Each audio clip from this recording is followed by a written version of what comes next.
ओम सजात्म स्वरूप परम गुरु शुद्ध चैतन्य स्वामी ने नमः। अविरत सम्यक दृष्टि व्यवहार नय से 6 द्रव्य, 85 7 या 9 तत्व, 9 पदार्थों का वैसा ही श्रद्धान रखता है।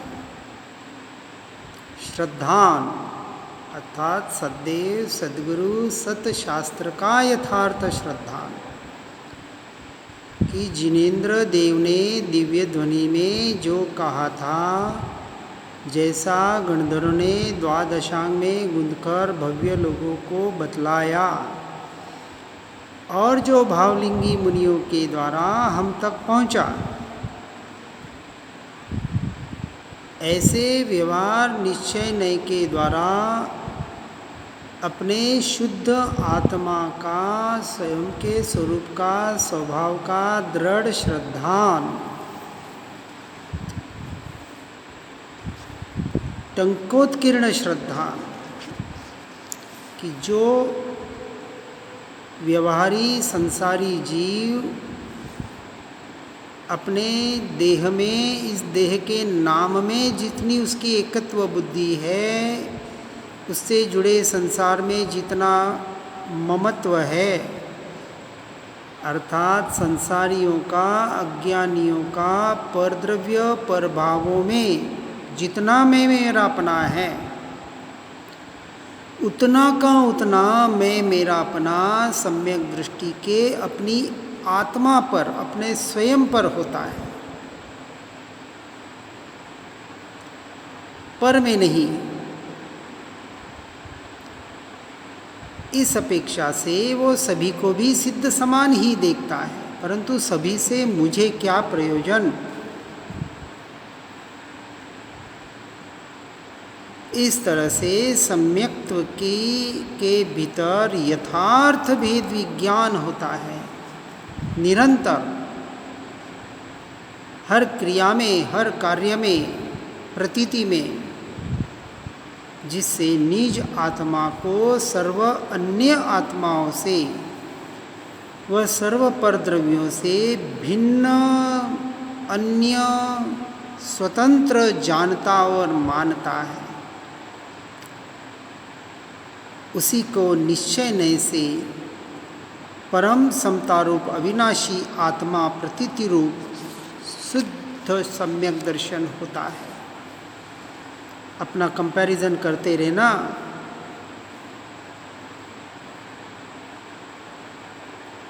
इसलिए सम्यक दृष्टि का अर्थ वह मिथ्या दृष्टि नहीं है, जिसकी दृष्टि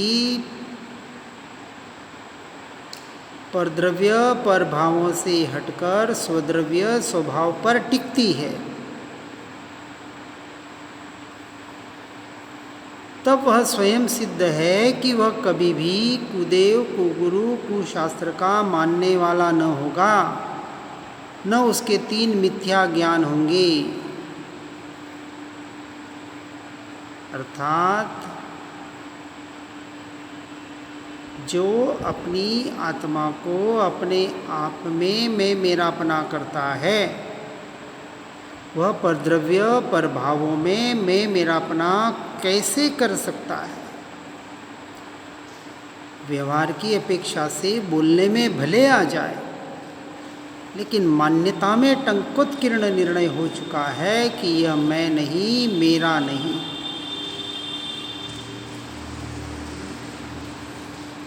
इसलिए ऐसे सम्यक दृष्टि जीव को संसार की मिथ्या उपाधि का प्रेम कैसे हो सकता है।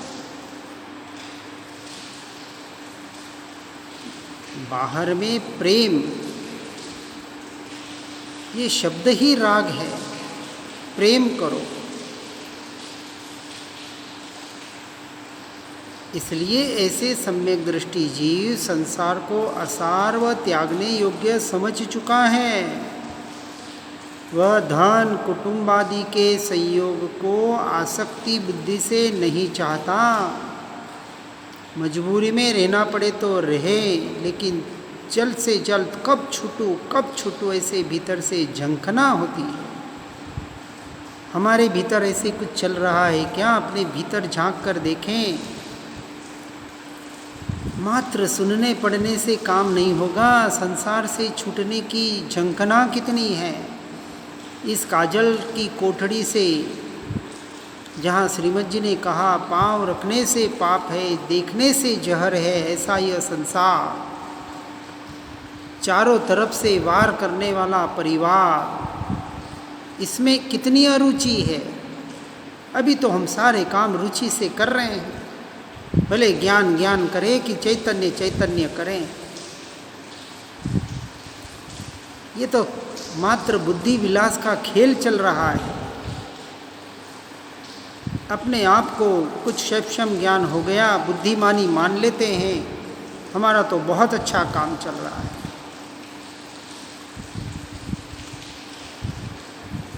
इसलिए अंतरात्मा शुद्ध भावों से ही धर्म की साधना करता है। माया शल्य, मिथ्या श्रद्धा की शल्य रखकर, आगामी भोग प्राप्ति रूप निदान शल्य रखकर कभी भी धर्म सेवन नहीं करता। न उसके तीन दर्शन मोहनीय के उदय होने वाले भाव होते हैं, न वहाँ मिथ्या दर्शन है, न मिथ्यात्व सम्यक मिला भाव, और न सम्यक्त्व में कोई दोष लगने वाला भाव। ऐसा शुद्ध सम्यक दृष्टि ही सच्चा मोक्ष मार्गी है। इसलिए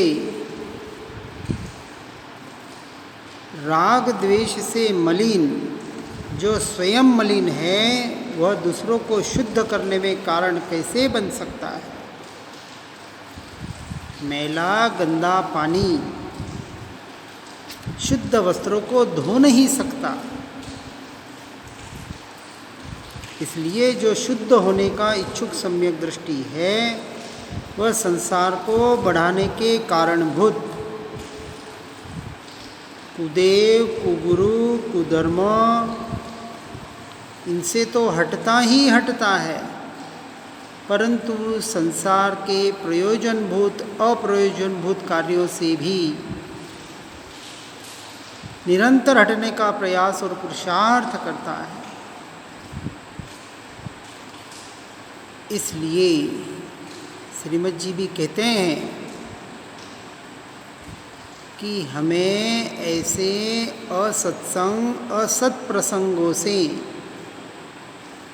अर्थात जहाँ आत्मा की बातें न हो, आत्मा के लक्ष्य वाली कोई क्रिया न हो, ऐसा कोई प्रसंग न हो, वहाँ से कोसों दूर रहना चाहिए। हमें तो अभी रुचि है शादी विवाह में जाने की, मौत मरकत में जाने की, बाहर से संबंधों को टिकाने की। इनमें जब तक अरुचि न आ जाए, पूर्ण अरुचि, ऐसा जीव कम से कम अपने संबंधों को रखने का प्रयास करेगा। यह लक्षण है, और इसलिए वानप्रस्थ अवस्था आती ही आती है। इसलिए सम्यक दृष्टि जीव को दृढ़ श्रद्धान है कि जितने भी संसार के कारणीभूत भाव हैं, वे त्यागने योग्य है, अंश मात्र भी ग्रहण करने योग्य नहीं है। इसलिए वह राग द्वेष, स्त्री कथा, भोजन कथा, देश कथा, राज कथा, सप्त व्यसन आदि सबसे हटकर एकमात्र आत्मलीनता रूप ब्रह्मचर्य के सिवाय सर्व ही पराशक्ति रूप अब्रह्म भाव को, वो कुशील को कभी भी धर्म न मानता है, न उनको ग्रहण करने योग्य मानता है, न उनसे संबंध रखने योग्य मानता है। इन सब से उसके भीतर तीव्र वैराग्य रहता है। इसलिए ज्ञान का फल वैराग्य अर्थात विरति बताया।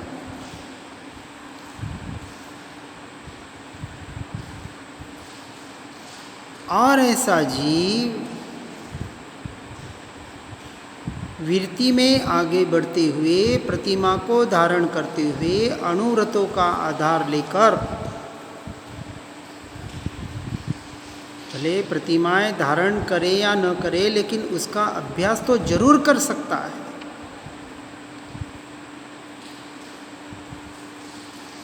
इसलिए साथ साथ में देहाध्यास छोड़ने का अभ्यास, प्रतिमाओं का अभ्यास करते करते आत्मलीनता में स्थिर होने का प्रयास और पुरुषार्थ, निवृत्ति क्षेत्र में जाकर भेद ज्ञान भेद विज्ञान के साथ स्वरूप रमणता का पुरुषार्थ, यही तो साधना है।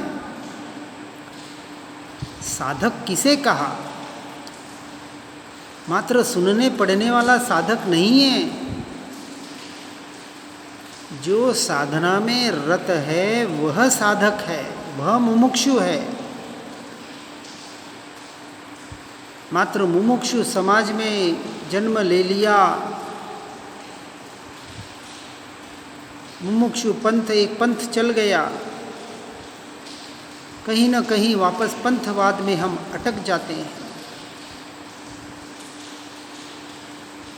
पथ कहें तो ठीक है, पंथ यानी संप्रदाय आ गया। यही तो गृहीत मिथ्यात्व है। अपनी मान्यता को ही एकांत से ग्रहण करना।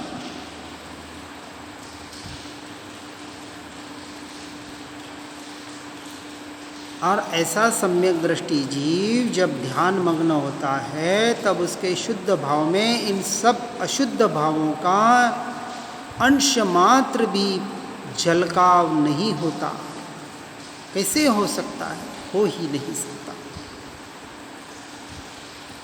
क्योंकि सम्यक दृष्टि को दृढ़ श्रद्धान हो गया है कि राग द्वेषादि भाव कर्म, ज्ञानावरणादि द्रव्य कर्म, शरीरादि नो कर्म, काम भय ग्लानि आदि अनेक दोष, मन के विचार, इंद्रियों के द्वारा होने वाले सुख, ये सब आत्मा के शुद्ध धर्म में कहीं भी नहीं है, मुझ में नहीं है, मेरा स्वरूप नहीं है।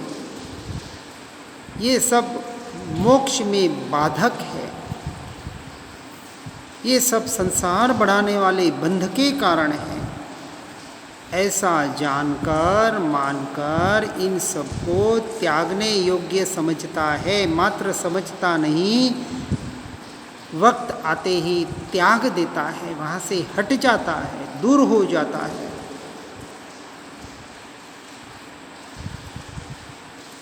यही तो वानप्रस्थ अवस्था है। वह इस काजल की कोठरी में अब नहीं रहेगा और अपने आत्मा को ही परमात्मा तुल्य मानकर सभी बाहर के धर्मों से हटकर, मन वचन काया के विकल्पों से भी हटकर एकमात्र स्वरूप की साधना में ही लीन होने का प्रयास और पुरुषार्थ करता है। इसलिए आत्मा का शुद्ध स्वभाव ही सम्यक दृष्टि के अनुभव में आता है। वह जानता है कि आत्मा आत्मा रूप है, उसमें कोई भी प्रभाव या परद्रव्य या पर पर्याय का भी अंश मात्र भी संबंध नहीं, प्रवेश नहीं। इसलिए आठों कर्म प्रकृतियों के संबंध से जो कुछ भी जीव में असर पड़ सकते हैं वे कोई भी जीव में नहीं है, मुझ में नहीं, मेरे नहीं। इस तरह से निरंतर भेद ज्ञान भेद विज्ञान के द्वारा एकमात्र ज्ञान स्वभाव का आश्रय लेकर ज्ञायक भाव में अर्थात आत्मरमणता का ही निरंतर प्रयास और पुरुषार्थ करता है।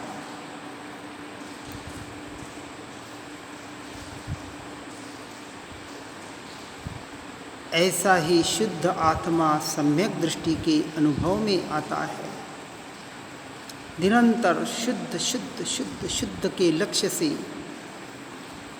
अशुद्ध की दृष्टि हटाना या हटना, यही सच्ची साधना है। क्योंकि सम्यक दृष्टि का यह टंकोत्कीर्ण निर्णय हो चुका है कि शुद्ध निश्चय से आत्मा में कुमति, कुश्रुत, कुअवधि ये तीन कुज्ञान तो है ही नहीं। न क्रोध, मान, माया, लोभ रूपी कषाय हैं, न स्पर्श, रस, गंध, वर्ण और शब्द हैं, न इनकी इच्छाएं हैं, न वहाँ 5 इंद्रियों से होने वाला ज्ञान है, न वहाँ प्रकृति, प्रदेश, स्थिति, अनुभाग रूप 4 प्रकार का कर्मबंध है। जब कर्मों का आत्मा से बंध होता है तब यह 4 बातें होती है। लेकिन कर्मों में स्वभाव पड़ना प्रकृति बंध है। इस प्रकृति बंध से भी, स्थिति बंध से भी, जो उनकी स्थिति बंधती है कर्मों की, और कर्मों के उदय होने से तीव्र मंद फल, ऐसा जो अनुभाग बंध है, और कर्मों की वर्गणाओं की संख्या, कितने कर्म बंधे जो प्रदेश बंध है, इन सारी कर्मजनित अवस्थाएं शुद्ध आत्मा के ऊपर, मुझ आत्मा के ऊपर अंश मात्र भी प्रभाव नहीं कर सकती। मुझसे भिन्न है, मैं उनसे न्यारा स्वतंत्र द्रव्य हूँ, ऐसा निरंतर अनुभव सम्यक दृष्टि के होता है, चलता है। और आत्मा में अतीन्द्रिय ज्ञान है, इंद्रियों द्वारा ज्ञान पराधीन होता है, सो आत्मा का मेरा स्वभाव नहीं है। क्योंकि इंद्रिय जनित ज्ञान क्रमवर्ती है। एक इंद्रिय से जो ज्ञान होता है वह दूसरे इंद्रियों से नहीं होता। जबकि मुझ आत्मा का स्वाभाविक ज्ञान एक समय में सर्व पदार्थों के स्वरूप को जान सकता है, ऐसी मुझ आत्मा में अनंत शक्ति पड़ी हुई है। ऐसा निर्णय करके जो अपने स्वरूप और स्वभाव रमणता का ही निरंतर प्रयास और पुरुषार्थ करता है, ऐसा ही जीव वास्तविक मोक्ष मार्ग में आगे बढ़ने का अधिकारी है। हर जीव सुनकर समझकर अपने आप भीतर अपने आप को टटोल कर देखे, मैं कहाँ हूँ, मुझे क्या करना है, और आगे बढ़ने का प्रयास और पुरुषार्थ करें। इसी भावना के साथ ओम नमः सिद्धम। जिन वाणी के ज्ञान से हो सम्यक श्रद्धा, हो चारित्र महानव पाऊँ पद निर्वाण। जिन वाणी के ज्ञान से सूझे लोकालो, सो वाणी मस्तक नमो सदा देत हूँ।